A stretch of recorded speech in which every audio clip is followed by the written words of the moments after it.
श्री गणेशाय नमः। ओम श्री परमात्मने नमः। संक्षिप्त श्री वराह पुराण। मृणमयी एवं ताम्र प्रतिमाओं की प्रतिष्ठा विधि।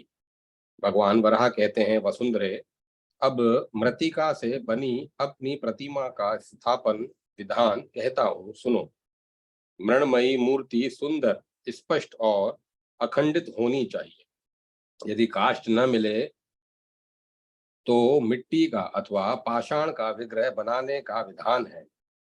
कल्याण की कामना वाले विद्वान पुरुष तांबा, कांसा, चांदी, सोना अथवा शीशा, इन वस्तुओं से भी मेरी सुंदर प्रतिमा का निर्माण कराते हैं। यदि कर्म कांड के संकोच की इच्छा हो तो वेदी पर ही मेरी पूजा की जा सकती है। कुछ लोग जगत में यश फैलने की कामना से भी मेरी प्रतिमाओं की स्थापना करते हैं। कुछ लोग ऐसे भी हैं जो अपना अभिष्ट पूरा होने के लिए प्रतिमा स्थापित करते हैं। कुछ लोग उत्तम तीर्थ को देखकर वहीं मेरा पूजन कर लेते हैं अथवा मेरे तेज से प्रकट हुए सूर्य मंडल में ही मेरी आराधना करते हैं। देवी, तुम्हें ऐसा समझना चाहिए कि मैं विभिन्न व्यक्तियों की भावना के अनुसार वही उपस्थित हो जाता हूँ और पूजा प्राप्त कर अब मैं उपासक को सम, संपूर्ण संपत्तियों से पूर्ण कर देता हूँ। इसमें कोई संशय नहीं। जिस मनुष्य जिस जिस फल का उद्देश्य रखकर मंत्र का उच्चारण अथवा विधि पूर्वक कर्मों के संपादन द्वारा मेरी आराधना में लगा रहता है, उसे वह अभिलक्षित फल प्राप्त हो जाता है। यही नहीं, मेरी कृपा से उसे सर्वोत्तम गति भी प्राप्त हो जाती है। मेरा भक्त प्रतिदिन के नियमित कर्मों के में सदा व्यस्त रहते हुए मन से भी मेरी आराधना कर सकता है। मेरे लिए यदि किसी ने श्रद्धा पूर्वक एक अंजलि जल भी अर्पण कर दिया तो मैं उसकी उस भक्ति से संतुष्ट हो जाता हूँ। उसके लिए बहुत से फूलों, जपों एवं नियम की क्या आवश्यकता है। जो अपने अंतःकरण को स्वच्छ रखकर नित्य मेरा चिंतन करता है, मैं उसकी भी संपूर्ण कामनाएं पूरी कर देता हूँ और उसे दिव्य एवं मनोरम भोग तथा ज्ञान एवं मोक्ष भी सुलभ हो जाते हैं। वसुंधरे, ये सभी बातें अत्यंत गोपनीय हैं।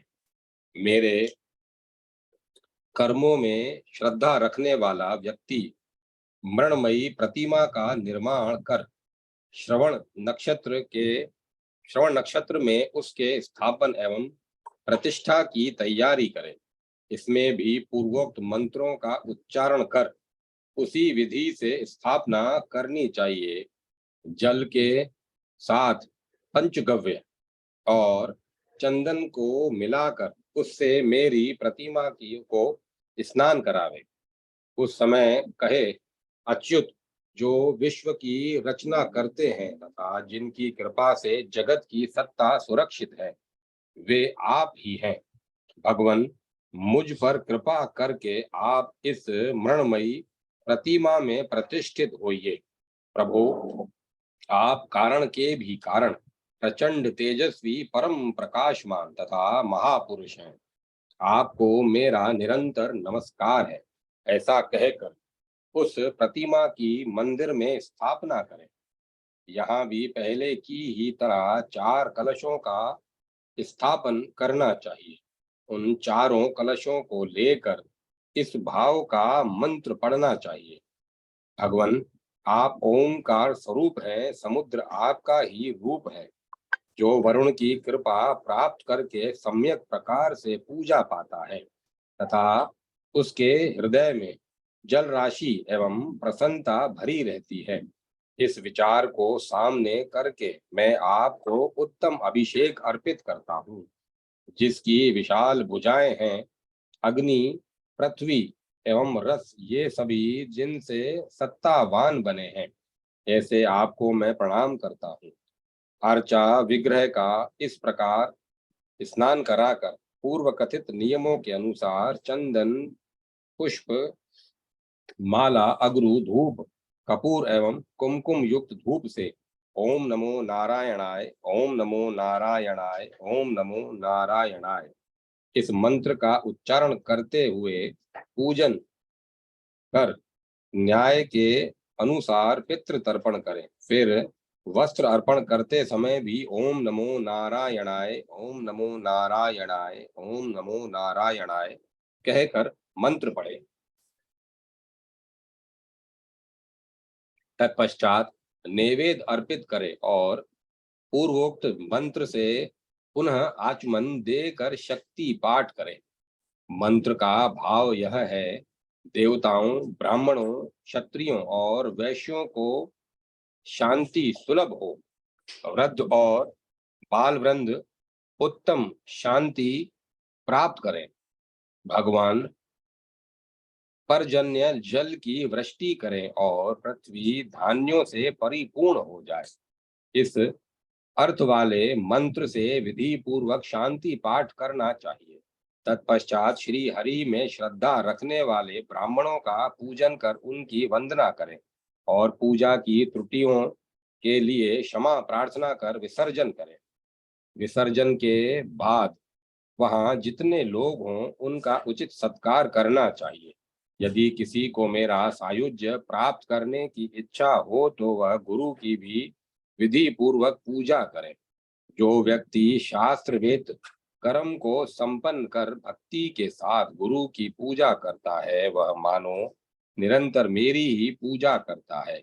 यदि कोई राजा किसी पर प्रसन्न होता है तो बड़ी कठिनता से उसे कहीं एक गांव दे पाता है, किंतु गुरु यदि किसी प्रकार प्रसन्न हो गए तो उनकी कृपा से ब्रह्मांड पर्यंत पृथ्वी सुलभ हो जाती है। शुभे, मैंने जो बात कही है यह सभी शास्त्रों का निश्चयोत है। कल्याणी, संपूर्ण शास्त्रों में गुरुदेव के पूजन की समुचित व्यवस्था दी गई है। जो मनुष्य इस विधि से मेरी प्रतिष्ठा करता है उसके इस प्रयास से दोनों कुलों की 21 पीढ़ियां तर जाती हैं।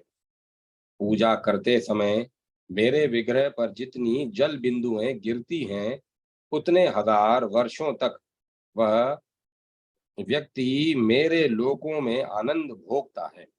भूमे, मैं तुमसे मृतिका से बनी हुई मृतिका की प्रतिष्ठा मूर्ति की प्रतिष्ठा का वर्णन कर चुका। अब जो संपूर्ण भागवत पुरुषों के लिए प्रिय है वह दूसरे प्रसंग तुम्हें सुनाऊंगा।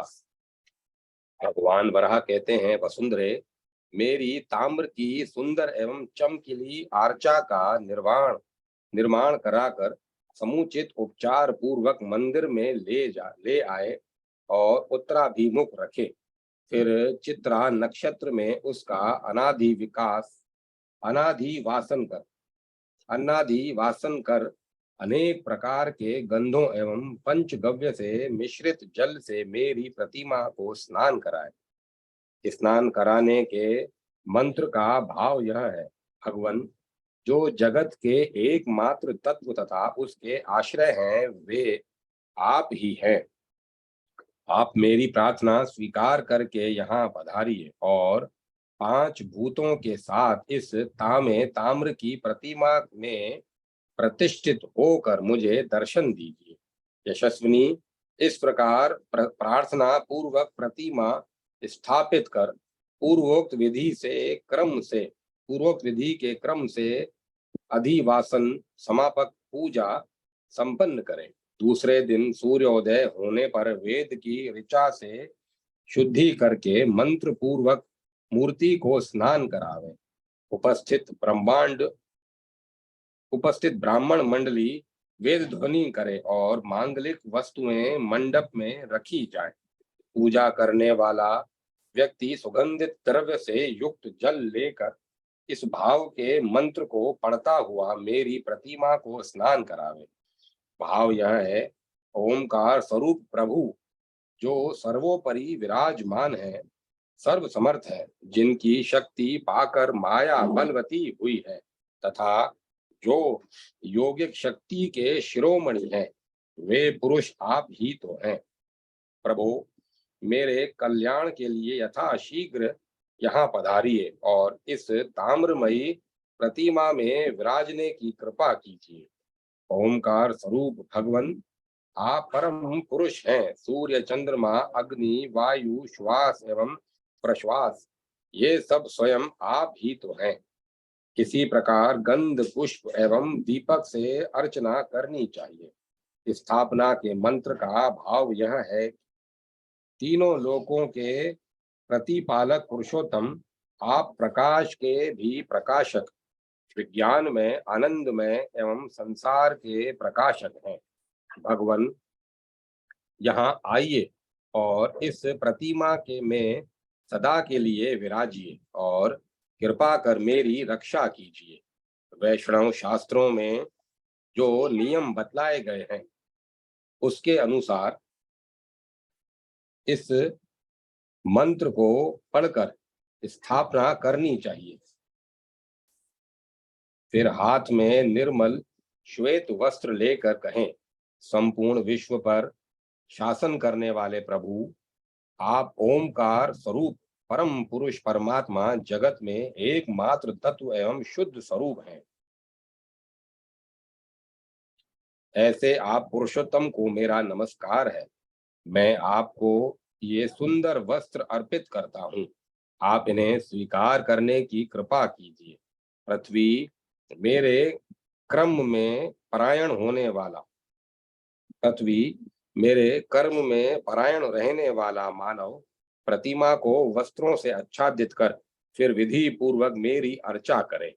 गंध एवं धूप आदि से पूजा करने के उपरांत नैवेद्य अर्पण करें। तत्पश्चात शांति पाठ कराए। शांति मंत्र का भाव है, देवताओं और ब्राह्मणों के लिए उत्तम शांति सुलभ हो। राजा, राष्ट्र, वैश्य, बालक, धान्य, व्यापार एवं गर्भिणी स्त्रियां, सब में सदा शांति बनी रहे। देवेश, आपकी कृपा से मैं कभी अशांत न हूं। शांति पाठ के पश्चात ब्राह्मणों की पूजा कर भोजन, वस्त्र एवं अलंकारों के द्वारा गुरु की पूजा करनी चाहिए। जिसने गुरु की पूजा की, उसने मेरी ही पूजा की। जिसके व्यवहार से गुरु संतुष्ट न हुए, उससे मैं भी बहुत दूर रहता हूँ।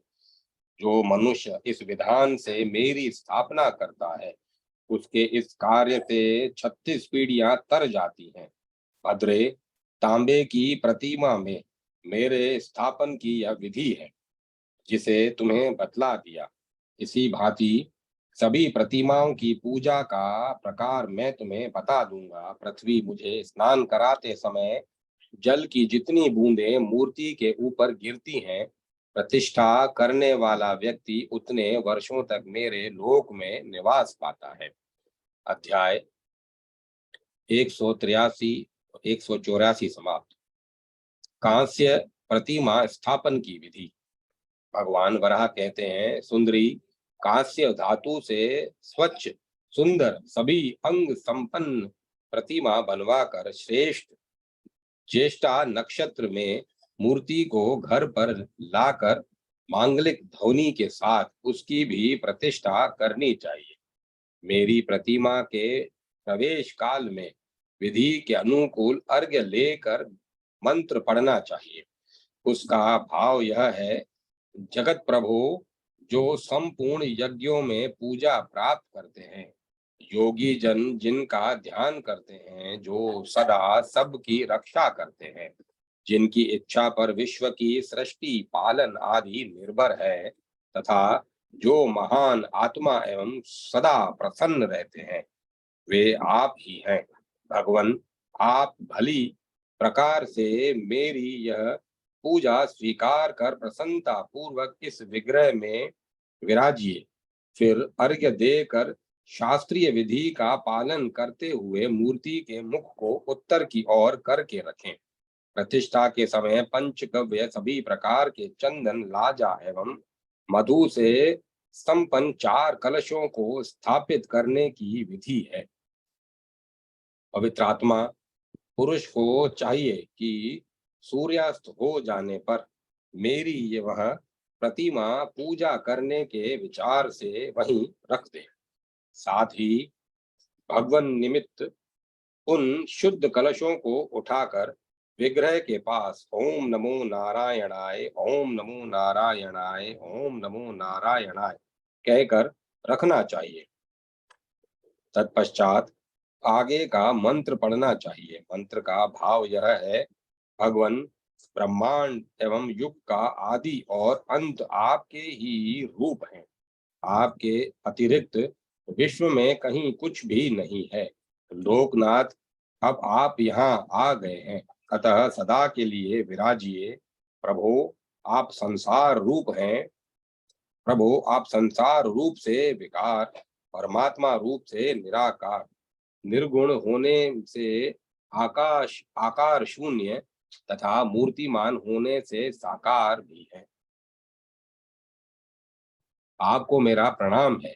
पृथ्वी दूसरे दिन प्रातः सूर्य उदय होने पर अश्वनी मूल अथवा तीनों उत्तरा नक्षत्र से युक्त मुहूर्त में पूर्वोक्त विधान के अनुसार मुझे मंदिर के द्वार देश पर स्थापित करें।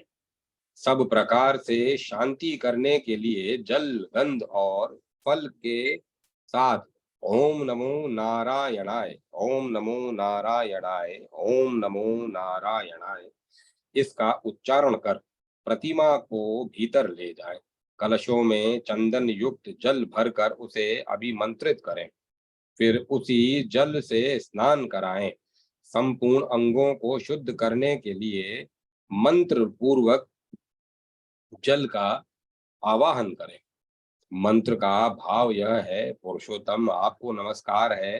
भगवन ऐसी कृपा करें कि समस्त सागर, सरिताएं, सरोवर तथा पुष्कर आदि जितने तीर्थ हैं वे सभी यहाँ आए, जिनसे मेरे अंग शुद्ध हो जाए। तत्पश्चात उपासक भक्ति पूर्वक प्रतिमा को स्नान कराकर सविधि अर्चन करें। गंध, धूप, दीप आदि से पूजा कर वस्त्र अर्पित करें। साथ ही यह मंत्र पढ़े, ओमकार स्वरूप देवेश, ये सूक्ष्म, सुंदर एवं सुखदायी वस्त्र आपकी सेवा में उपस्थित है। आप इन्हें स्वीकार करें। आपको मेरा नमस्कार है। वेद, उपवेद, ऋग्वेद, यजुर्वेद, सामवेद और अथर्ववेद ये सभी आपके रूप हैं और सभी आपकी आराधना करते हैं। पृथ्वी मंत्र के विशेषज्ञ व्यक्ति विधि के साथ पूजा करके मुझे अलंकृत करने के बाद नैवेद्य अर्पित कर आचमन कराएं। फिर शांति पाठ करें। शांति पाठ के मंत्र का भाव यह है, विद्या, वेद, ब्राह्मण, संपूर्ण ग्रह, नदियां, समुद्र, इंद्र, अग्नि, वरुण, आठों लोकपाल आदि देवता ये सभी विश्व में शांति प्रदान करें। भक्तों की कामना पूर्ण करने वाले भगवन, आप सर्वत्र व्याप्त, मनोहर और यम अर्थात अहिंसा, सत्य वचन एवं ब्रह्मचर्य स्वरूप है। ऐसे ओमकार में आप परम पुरुष के लिए मेरा नमस्कार है। फिर मेरी प्रदक्षिणा, स्तुति तथा अभिवादन करें। इसके पश्चात भगवान श्री हरि में श्रद्धा रखने वाले ब्राह्मणों की पूजा कर उन्हें भी तृप्त करें। कमल नयने विप्र वर्ग शांति कलश का जल लेकर प्रतिमा पर सिंचन करें। साधक को ब्राह्मणों, मेरे भक्तों एवं गुरुजनों की निंदा नहीं करनी चाहिए। प्रतिष्ठा के समय मेरे अंगों पर जल की जितनी बूंदें गिरती है, उतने हजार वर्षों तक वह व्यक्ति विष्णु लोक में रहने का अधिकारी हो जाता है। जो मनुष्य इस विधि से मेरी स्थापना करेगा, उसने मानो अपने मातृ पक्ष एवं पितृ पक्ष दोनों कुल के पितरों का उद्धार कर दिया। अद्रे कांस्य धातु से निर्मित मेरी प्रतिमा की जैसे प्रतिष्ठा करनी चाहिए, वह बात मैं तुम्हें बता चुका। अब ऐसे ही चांदी के से बनी प्रतिमा की मूर्ति की भी स्थापना होती है, वह आगे बतलाऊंगा।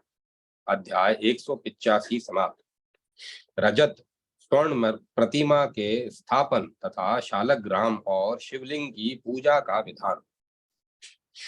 भगवान वराह कहते हैं, वसुंधरे, इसी प्रकार मेरी चांदी तथा स्वर्ण से भी प्रतिमा बनाने एवं उसकी प्रतिष्ठा करने का विधान है। मूर्ति निर्माण एवं प्रतिष्ठा उसी प्रकार की जानी चाहिए जैसी ताम्र या कांसे की विधि है।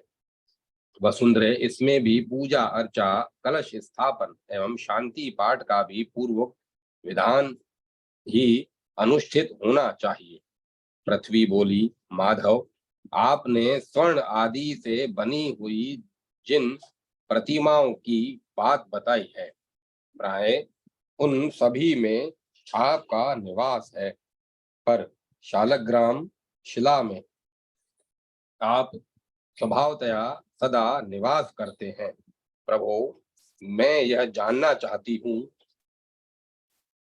कि ग्रह आदि में साधारण रूप से किन की पूजा करनी चाहिए अथवा विशेष रूप से कौन देवता पूज्य है। आप मुझे इसका रहस्य बताने की कृपा करें। साथ ही मुझे यह भी स्पष्ट करा दीजिए कि शिव परिवार के पूजन में कितनी संख्याएं होनी चाहिए। भगवान वराह कहते हैं, वसुंधरे, गृहस्थ के घर में 2 शिवलिंग, 3 शालग्राम की मूर्तियां, 2 गोमती चक्र, 2 सूर्य की प्रतिमा, 3 गणेश तथा 3 दुर्गा की प्रतिमा का पूजन करना निषिद्ध है। विषम संख्या युक्त शालग्राम की पूजा नहीं करनी चाहिए। युगम में भी 2 की संख्या नहीं होनी चाहिए। विषम संख्यक शालग्राम की पूजा निषिद्ध है, पर विषम में भी 1 शालग्राम का पूजन विहित है। इसमें विषमता का दोष नहीं है। अग्नि से जली हुई तथा टूटी फूटी प्रतिमा की पूजा नहीं करनी चाहिए, क्योंकि घर में ऐसी प्रतिमा की पूजा करने से गृह स्वामी के मन में उद्वेग या अनिष्ट होता है। शालग्राम की मूर्ति यदि चक्र के चिन्ह से युक्त हो तो खंडित होने पर भी उसकी पूजा करनी चाहिए, क्योंकि वह टूटा फूटा दिखने पर भी शुभप्रद माना जाता है। देवी, जिसने शालग्राम की 12 मूर्ति का विधिवत पूजन कर लिया, अब मैं तुम्हें उसका पुण्य बताता हूँ। यदि 12 करोड़ शिव के लिंगों का सोने के कमल पुष्प चढ़ाकर 12 कल्पों तक पूजन किया जाए, उससे जितना पुण्य प्राप्त होता है, उतना पुण्य केवल एक दिन 12 शालग्राम की पूजा से होता है। श्रद्धा के साथ 100 शालग्राम का अर्चन करने वाला जो फल पाता है, उसका वर्णन मेरे लिए 100 वर्षों में भी संभव नहीं है। अन्य देवताओं की तथा मणि आदि से बने हुए शिवलिंगों की पूजा सर्वसाधारण व्यक्ति कर सकते हैं, पर शालग्राम की पूजा स्त्री एवं हीन अपवित्र व्यक्तियों को नहीं करनी चाहिए। शालग्राम के चरणामृत लेने से संपूर्ण पाप भस्म हो जाते हैं। शिवजी पर चढ़े हुए फल, फूल, नैवेद्य, पत्र एवं जल ग्रहण करना निषिद्ध है। हाँ, यदि शालग्राम की शिला से उसका स्पर्श हो जाए तो वह सदा पवित्र माना जा सकता है। देवी, जो व्यक्ति स्वर्ण के साथ किसी भगवत भक्त पुरुष को शालग्राम की मूर्ति का दान करता है, उसका पुण्य कहता हूँ, सुनो।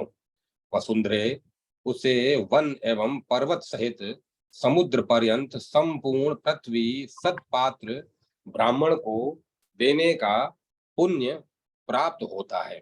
यदि शालग्राम की मूर्ति के मूल्य का निश्चय करके कभी कोई उसे बेचता या खरीदता है, तो वे दोनों निश्चय ही नरक में जाते हैं। वस्तुतः शालग्राम के पूजन के फल का वर्णन तो कोई 100 वर्ष में भी नहीं कर सकता। अध्याय 186 समाप्त। सृष्टि और श्राद्ध की उत्पत्ति कथा एवं पितृयज्ञ का वर्णन। पृथ्वी बोली, भगवन, मैं आपके वराह तथा मथुरा क्षेत्र की महिमा सुन चुकी। प्रभो, मैं अब पितृयज्ञ के संबंध में जानना चाहती हूँ कि वह कि यह क्या है और इसे किस प्रकार आरंभ करना चाहिए। सर्वप्रथम किसने इस यज्ञ का शुभारंभ किया तथा इसका प्रयोजन एवं स्वरूप क्या है। भगवान वराह कहते हैं, देवी, सर्वप्रथम मैंने स्वर्गलोक की रचना की, जो देवताओं का पहले आवास बना। जगत प्रकाश शून्य था और सर्वत्र अंधकार व्याप्त था। उस समय मेरे मन में ऐसा विचार उत्पन्न हुआ कि चर और अचर प्राणियों से संपन्न तीनों लोकों का सृजन करूं। उस समय मैं संसार की सृष्टि से विमुख शेषनाग की शैया पर शयन कर रहा था। ऐसा मेरा अनंत शयन हुआ करता है। माया स्वरूपणी निद्रा मेरी सहचरी है। इसका सृजन मेरी इच्छा पर निर्भर है। इसी से मैं सोता और जागता हूँ। सृष्टि के आरंभ में सर्वत्र जल ही जल था, कहीं कुछ भी पता नहीं चलता था। उस जल में एक वट वृक्ष के अतिरिक्त अन्य कुछ भी नहीं था। वह वट की भी बीज जनित नहीं था, बल्कि मुझ विष्णु द्वारा ही उत्पन्न था। प्राय लोग प्रश्न करते हैं कि बीज पहले या वट पहले। यह उसी का उत्तर है जिसमें विष्णु को ही वट का तथा विश्व वृक्ष का बीज बतलाया गया है। माया का आश्रय लेकर जो बालक के रूप में मैं उस पर निवास करता था, मेरी आज्ञा पाकर माया ने चर और अचर से परिपूर्ण तीनों लोकों को सजाया है। ये सभी मेरी आंखों के सामने है। शुभे, मैं ही इस विविध वैचित्र्योत्पेत चराचर विश्व का आधार हूँ। समय अनुसार मैं ही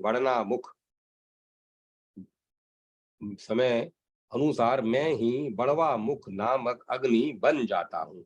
माया मेरा ही आश्रय पाकर काम करती है, जिससे सभी जल बड़वा नल से निकलकर मुझ में लीन हो जाते हैं।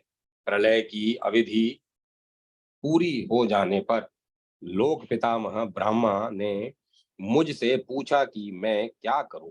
तब मैंने उनसे यह वचन कहा, ब्राह्मण, तुम यथा शीघ्र सुर असुर एवं मानवों की सृष्टि करो। देवी, इस प्रकार मेरे कहने पर ब्रह्मा ने हाथ में कमंडलू उठाया और उसके जल से आचमन कर देवताओं की सृष्टि का कार्य आरंभ कर दिया। पितामह ने 12 आदित्य, 8 वसु, 11 रुद्र, 2 अश्विनी कुमार, 49 मरुदगण एवं सबका उद्धार करने के लिए ब्राह्मण तथा सुर समुदाय की सृष्टि की।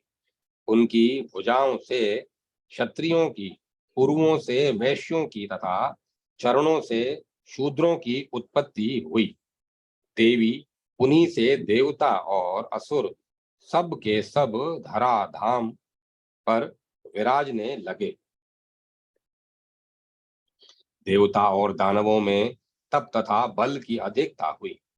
अदिति देवी से आदित्य, वसुगण, रुद्रगण, मरुदगण, अश्वनी कुमार आदि 33 करोड़ देवता उत्पन्न हुए। दिति देवी से देवताओं के विरोधी दानवों की उत्पत्ति हुई।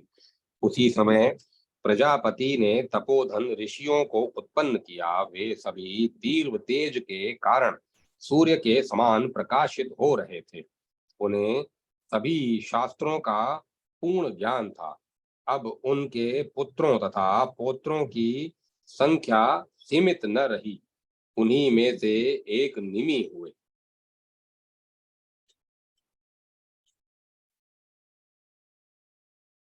उन निमि को भी एक पुत्र हुआ जो आत्रेय नाम से प्रसिद्ध हुआ।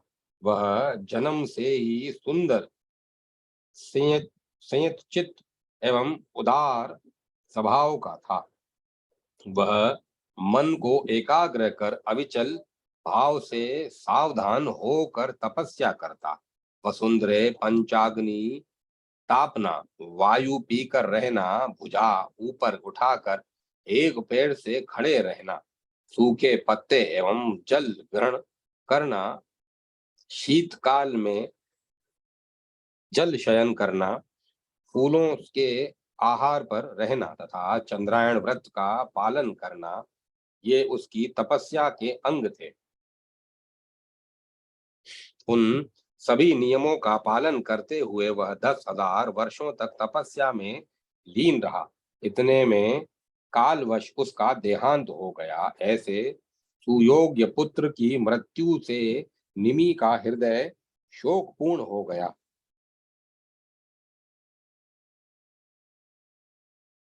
इस प्रकार पुत्र शोक के कारण ये निमि दिन रात चिंतित रहने लगे।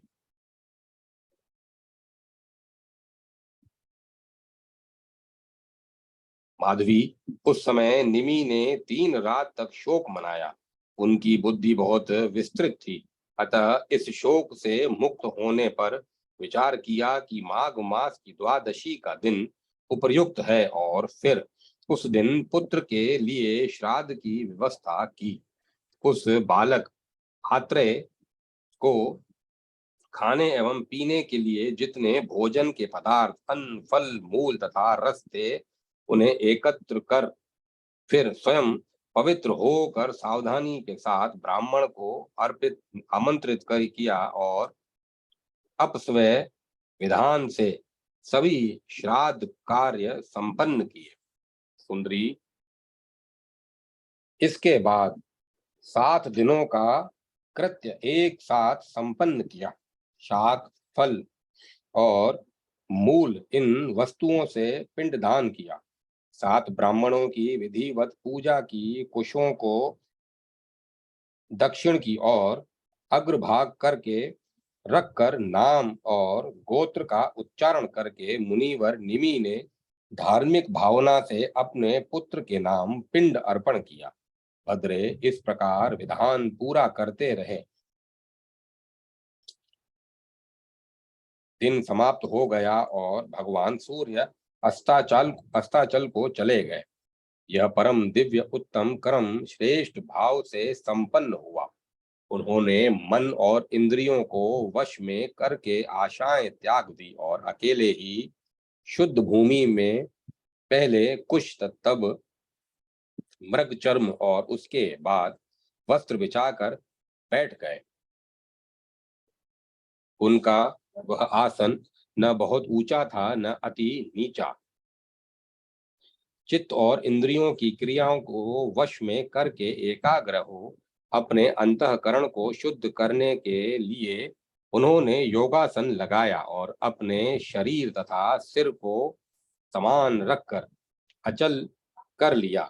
उनकी दृष्टि नासिका के अग्रभाग पर जमी थी। चित्त में किसी प्रकार का शोभ भी न था। फिर निर्भीक एवं ब्रह्मचर्य से रहकर श्रद्धा के साथ एक निष्ठ होकर उन्होंने मुझ में अपने चित्त को लगाया। इस प्रकार सायंकाल में की संध्या समाप्त हुई। फिर पर रात्रि में पुनः चिंता और शोक के कारण उनका मन सहसा शुद्ध हो उठा और इस प्रकार पिंडदान की क्रिया करने से उनके मन में महान पश्चाताप हुआ। वे सोचने लगे, अहो, मैंने तो श्राद्ध तर्पण की क्रिया की है, इन्हें आज तक किन्हीं मुनियों ने तो नहीं किया है। जन्म और मृत्यु पूर्व कर्म के फल से संबद्ध है। पुत्र की मृत्यु के बाद मैंने जो तर्पण किया, यह अपवित्र कार्य है। अहो, इसने एवं मोह के कारण मेरी बुद्धि नष्ट हो गई है। इसी से मैंने यह कर्म किया। पितृपद पर स्थित जो देवता, दानव, गंधर्व, पिशाच, कुरग और राक्षस आदि हैं, वे सब मुझे क्या कहेंगे। वसुंधरे, इस प्रकार निमि सारी रात चिंता में व्यग्र रहे। फिर रात्रि बीती, सूर्य उदित हुए। फिर निमि ने प्रातः संध्या कर जैसे तैसे अग्निहोत्र किया, पर वे चिंता दुख से पुनः संतप्त हो उठे और अकेले बैठकर प्रलाप करने लगे। उन्होंने कहा, अहो, मेरे कर्म बल एवं जीवन को धिक्कार है। पुत्र से भी सभी सुख सुलभ होते हैं, पर आज मैं उस सुपुत्र को देखने में असमर्थ हूँ। विवेकी पुरुषों का कथन है कि पुति का नाम का नरक घोर कलेशदायक है, पर पुत्र इससे रक्षा करता है। अतः सभी मनुष्य इस लोक तथा परलोक के लिए ही पुत्र की इच्छा करते हैं। अनेक देवताओं की पूजा, विविध प्रकार के दान तथा विविध विधिवत अग्निहोत्र करने के फल स्वरूप मनुष्य स्वर्ग में जाने का अधिकारी होता है। पर वहीं स्वर्ग पिता को पुत्र द्वारा सहज ही सुलभ हो जाता है। यही नहीं, पौत्र से पितामह और परपौत्र से प्रपितामह भी आनंद पाते हैं। अतः अब अपने पुत्र के बिना मैं जीवित नहीं रहना चाहता हूँ। देवी, इस प्रकार वे चिंता से अत्यंत दुखी हो रहे थे कि देव ऋषि नारद सहसा उन निमि के आश्रम में पहुंच गए। उस अलौकिक आश्रम में सभी ऋतुएं अनुकूल थी। अनेक प्रकार के फल, फूल एवं जल उपलब्ध थे। स्वयं प्रकाश से प्रकाशमान नारद जी निमि के आश्रम के भीतर गए। धर्मज्ञ धर्मज्ञ निमि ने उन्हें आया देखकर उनका स्वागत और पूजन किया। देवी, उस समय निमि के द्वारा आसन, पाद एवं अर्घ्य आदि दिए गए।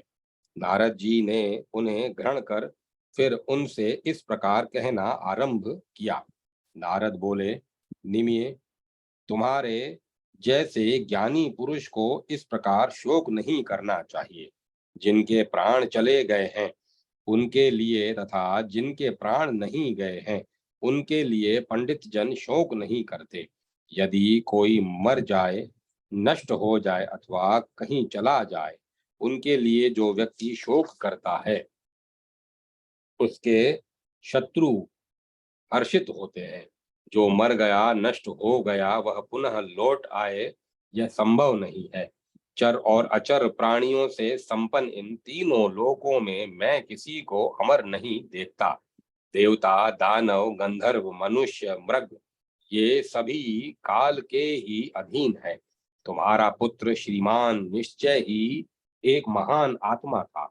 उसने पूरे 10,000 वर्षों तक अत्यंत कठिन तपस्या कर परम दिव्य गति प्राप्त की है। इन सब बातों को जानकर तुम्हें सोच नहीं करना चाहिए। नारद जी के इस प्रकार कहने पर निमि ने उनके चरणों में सिर झुकाकर प्रणाम किया, किंतु फिर भी उनका मन पूरा शांत न हुआ। वे बारंबार दीर्घ सांसें ले रहे थे और उनका हृदय करुणा से व्याप्त था। वे लज्जित होकर कुछ डरते हुए से गदगद वाणी में बोले, मुनिवर, आप अवश्य ही महान धर्म ज्ञानी पुरुष हैं। आपने अपनी मधुर वाणी द्वारा मेरे हृदय को शांत कर दिया। फिर भी प्रणय, सौहार्द अथवा स्नेह के कारण मैं कुछ कहना चाहता हूँ। आप इसे सुनने की कृपा कीजिए। मेरा चित्त एवं हृदय इस पुत्र शोक से व्याकुल है, अतएव मैं इसके लिए संकल्प करके अपस्वय होकर श्राद्ध, तर्पण आदि क्रियाएं कर चुका हूँ। साथ ही 7 ब्राह्मणों को अन्न एवं फल आदि से तृप्त किया है तथा जमीन पर कुशा बिछाकर पिंड अर्पण किए हैं। द्विजवर पर अनार्य पुरुष ही ऐसा कर्म करता है, इससे स्वर्ग अथवा कीर्ति उपलब्ध नहीं हो सकती।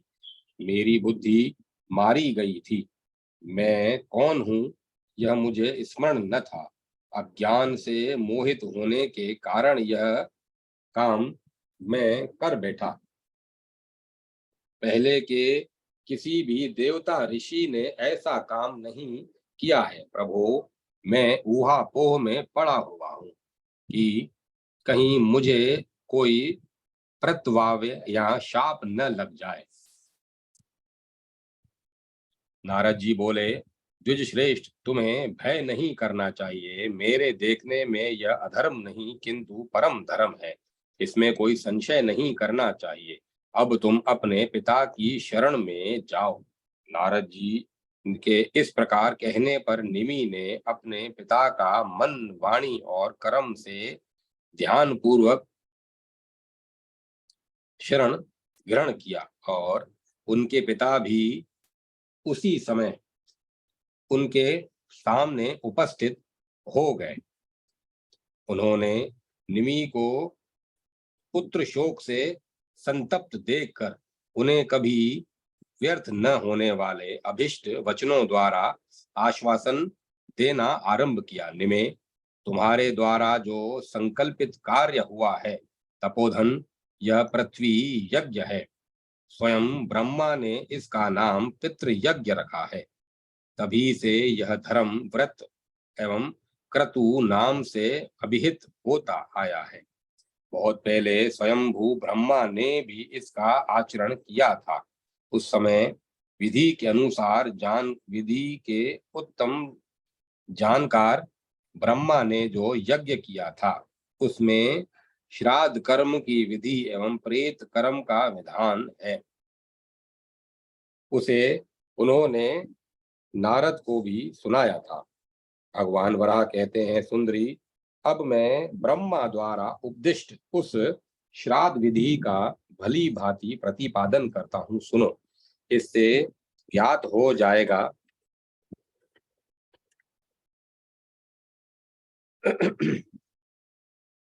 कि पुत्र पिता के लिए किस प्रकार श्राद्ध करता है। जितने प्राणी उत्पन्न होते हैं उन सब की समय अनुसार मृत्यु हो जाती है। चींटी आदि से लेकर जितने भी जंतु हैं उनमें किसी को मैं अमर नहीं देखता, क्योंकि जिसका जन्म होता है उसकी मृत्यु और जो मरता है उसका जन्म निश्चित है। हाँ, कोई विशेष कर्म अथवा प्रायश्चित का सहयोग प्राप्त होने से मोक्ष होना भी निश्चित है।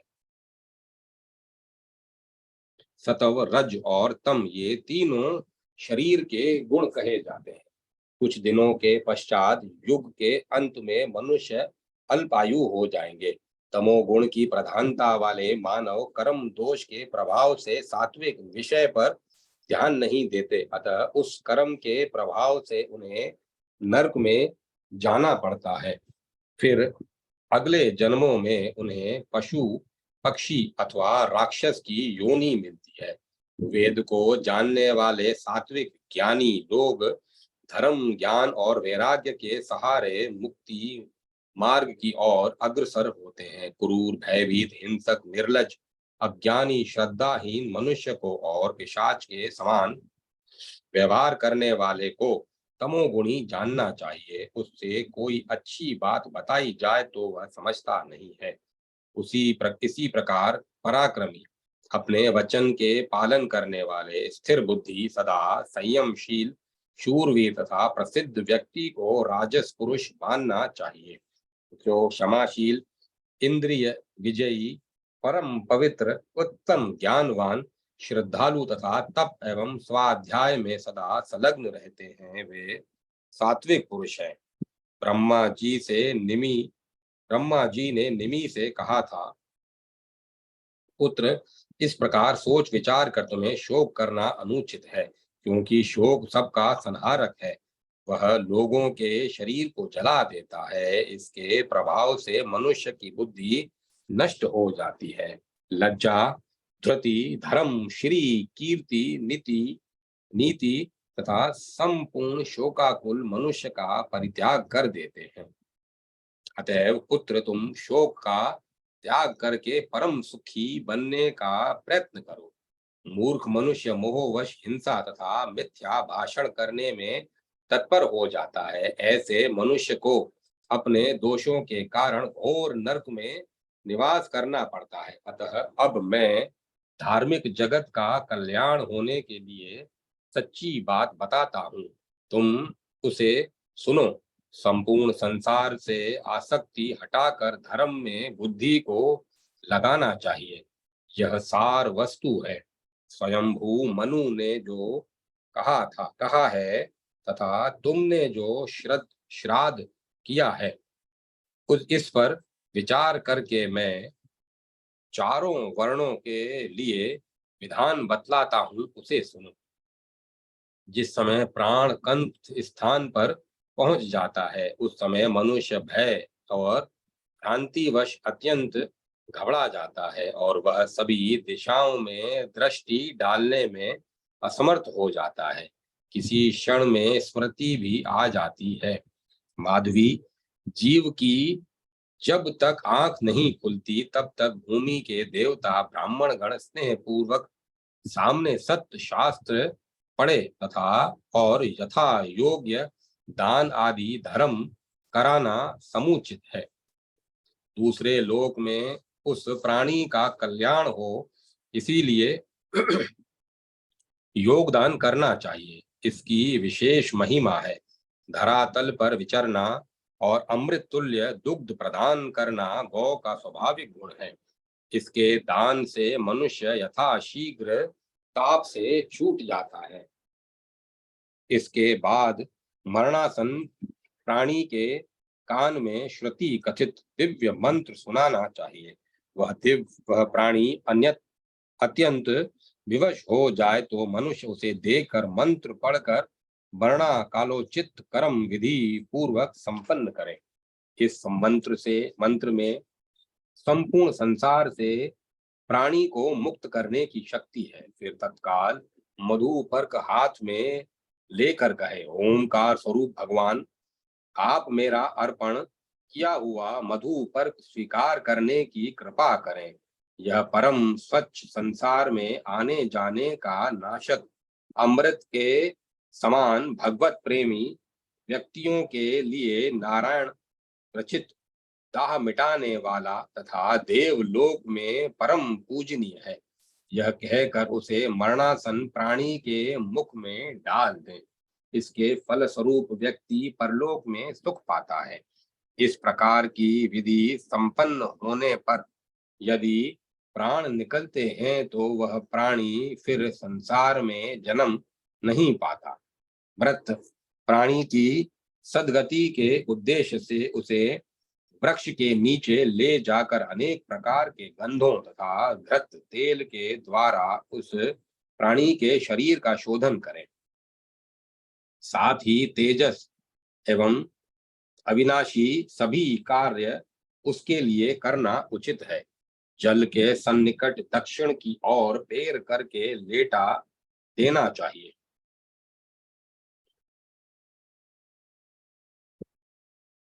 तीर्थ आदि का आवाहन करके उसे स्नान कराने का विधान है।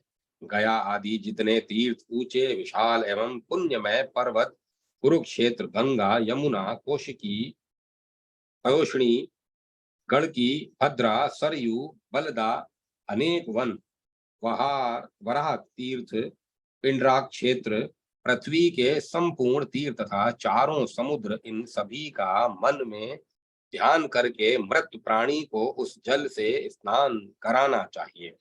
फिर विधि के अनुसार उसे चिता पर रखना चाहिए। उसके पैर दक्षिण की दिशा में हों।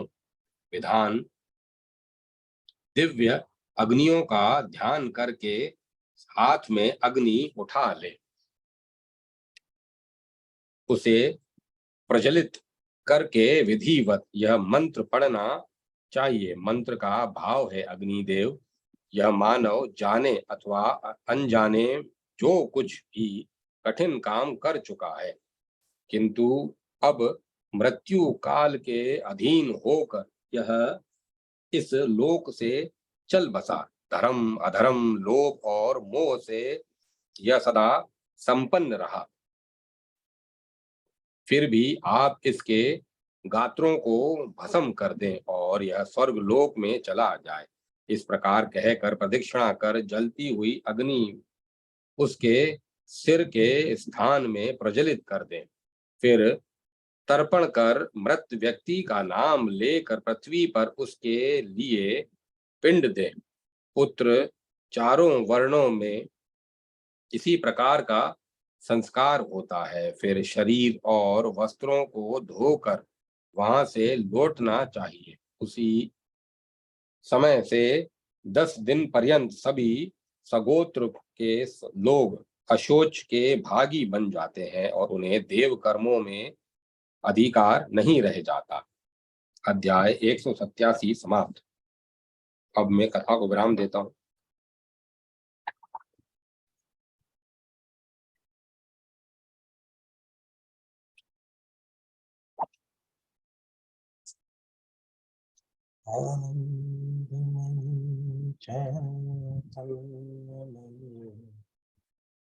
सत्यमयी